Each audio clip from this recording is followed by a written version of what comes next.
So they say the moment they place your newborn in your arms, the heavens open, moonbeams shine down, and unicorns gallop across the sky. Due to a traumatic labor and a NICU stay, it would be almost 24 hours before I got to hold my son for the first time. When my husband placed him in my arms, I looked down at his cute little face and his head full of black hair and his little dimples he had on the EKG patches and his little IV because he was in the NICU, and I loved him from a very instinctual and guttural place. But this could have been anybody's baby. I didn't know him. There were no unicorns. I think they got lost and stuck in rush hour on 495. But now I had to take him home. And Eli was a terrible sleeper. And when I say a terrible sleeper, he would only sleep for 90 minutes at a time. And in order to get him to sleep, you would have to rock him like this for 45 minutes. I had Michelle Obama arms. It was fantastic. Whoever made up the term sleep like a baby should immediately go to jail, because I don't want to sleep like a baby. I want to sleep like a teenager that you have to drag out of bed. Me and my husband did all the things. You know, they say before you have a baby, you should get a dog, because a dog helps you get used to a schedule and a routine. You can't go to happy hour because you got to take the dog out for a walk and you got to feed him and do all of the things. And we did that. And I will just tell you right now, lies, all lies. And whoever made up that saying should probably share a jail cell with the person who said sleep like a baby, because none of it is true. One day after a particularly rough sleepless night, I looked at my husband and I said, how were we so unprepared for this? And he looked at me with his calm, straight face that he always has, and he said, the only thing that could have prepared us for this is a week stay at Guantanamo Bay. And I said, no lies told. We both now understood why sleep deprivation is a certified torture tactic. At my 2-week postpartum visit, my doula came. She said, how are you adjusting to parenthood? What's going on? I was like, well, I can't eat. I have no appetite. I can't sleep, even when the baby sleeps, and he doesn't sleep much. And I'm crying all the time. And she said, well, you know, some of this might be normal baby blues, but if it continues, it might be a symptom of something more, and you should talk to your OB. I said, okay. At about 4 weeks old, Eli had a particularly horrible night of sleep. This child was awake from 11 p.m. to 5 a.m. and nothing, and I say nothing we did could get him to go to sleep. We did our trusty bicep method. I had 8 different sleep sacks. We did the zippity dip, we did the zippity do, we did the Merlin's magic sleep suit. None of them worked. We did the medicine ball. I was praying to every god on the planet. This child would not go to sleep. At about 5 a.m., he finally closed his little eyes. I got a couple hours of sleep, and when I woke up, my brain was officially broken. It was like this fog had entered, and like I was inside a hockey rink, and there were pucks and sticks and players flying everywhere, but I had on ear-canceling headphones, so everything was kind of muted, but then I was also in this like viscous slime, and everything was moving really slow. Nothing was the same. At Eli's 6-week visit with his pediatrician, I filled out the paperwork for him, and I filled out the paperwork for me, and I went in, and his pediatrician came in the room, and I said, how's he doing? Is he meeting his milestones? How's his growth curve? What's his weight look like? You know, I've been breastfeeding. We're doing all the things, working really hard. She said, She said, hold on. We will get to him. But first, we need to have a conversation about you. What's going on? She's holding up my Edinburgh postpartum depression screening scale. I explained to her the same symptoms that I shared with my doula, and she said, well, it sounds like you have postpartum depression. Here's a list of resources. Please take it and reach out for some support. Please contact your OB, and remember, the best thing you can do for your baby is to help yourself. I said, okay. Me and my husband went to the car, my husband who had been there every step of the way. I was confused, I was ashamed. I had never been a depressed person. I had never had a depressive episode. I didn't know what the hell was going on.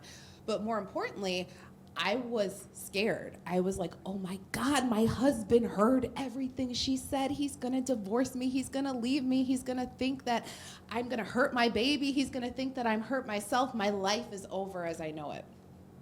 I went home and I started making phone calls. I called Georgetown's 4th trimester program, got a voicemail. I called the Postpartum Support International DC chapter. I got a voicemail. I called 4 or 5 different therapists that specialize in perinatal mood and anxiety disorder. I got voicemails. I called my OB's office. I got a voicemail. About 2 hours later, I got a call back from Georgetown's 4th trimester program, and there was a young lady on the other line, and she said, Mrs. Ashford, I am so excited to tell you we have a spot in our next cohort that starts in 3 months. Do you want me to put your name on the list? I said, oh, okay, fine. I went downstairs and I talked to my husband and I said, where's the emergency room for when your brain breaks? About 2 days later, it was 10 p.m., I got a call from a restricted number. That's odd. So I answered. It was my OB. She said, Nina, it's Dr. Domley. I got your message. I'm so sorry it took me so long to call you back. I was working at the other hospital. Can you please come in tomorrow? I said, I don't have an appointment. And she said, I know, that's fine. Come in whenever you can get here. I said, okay. I made it through another sleepless night. About 2 o'clock the next day, I get another call from a restricted number. It's Dr. Domley. She said, Nina, are you coming? I said, well, I don't know if it's really that bad.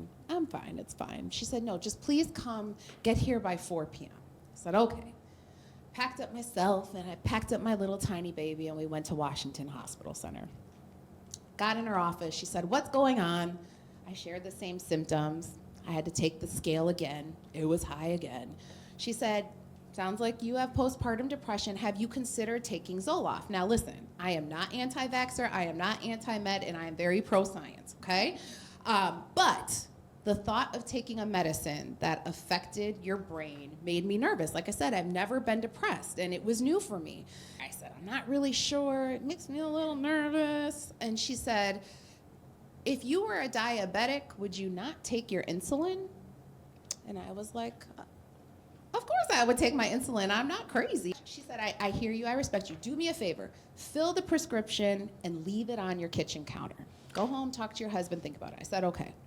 So I filled the prescription, I put it on my kitchen counter, spoke to my husband, and we decided that I would try the au naturel route. I did essential oils. I tried meditation. I did prayer. I bought like 5,000 supplements from Amazon. I had very expensive pee during that period of time. I also noticed that when I would leave the house and come back, I would feel better. So I made it a point to try to get out of the house every day with the baby and go for a walk. So if you ever saw a raggedy looking woman walking up and down the halls of Pentagon City Mall in January of 2018 with a tear-stained face and puffy eyes, that was probably me. Hi, nice to meet you in person, everybody.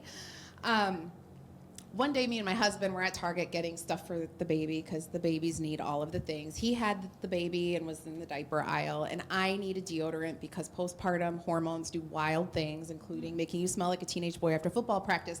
My mineral-based deodorant wasn't working. I needed the chemicals. I needed all the chemicals. So I was in the Dove and the secret aisle looking at the options, and this song came on over the intercom.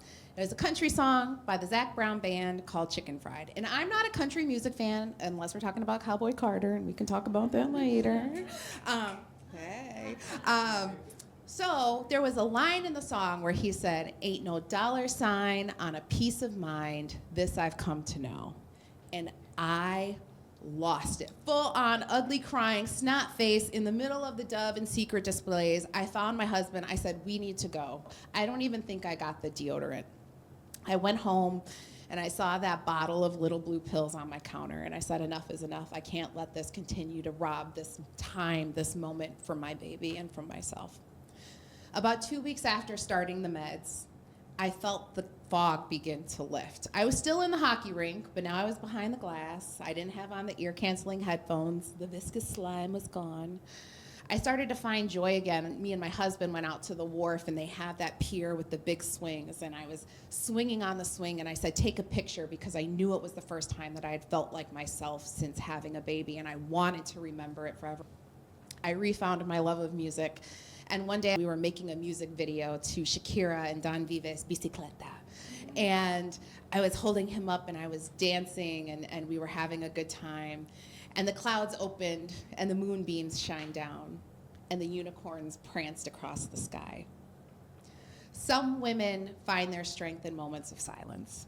I found my strength in the deodorant aisle at Target, fueled by my family that was waiting for me on the other side. Thank you.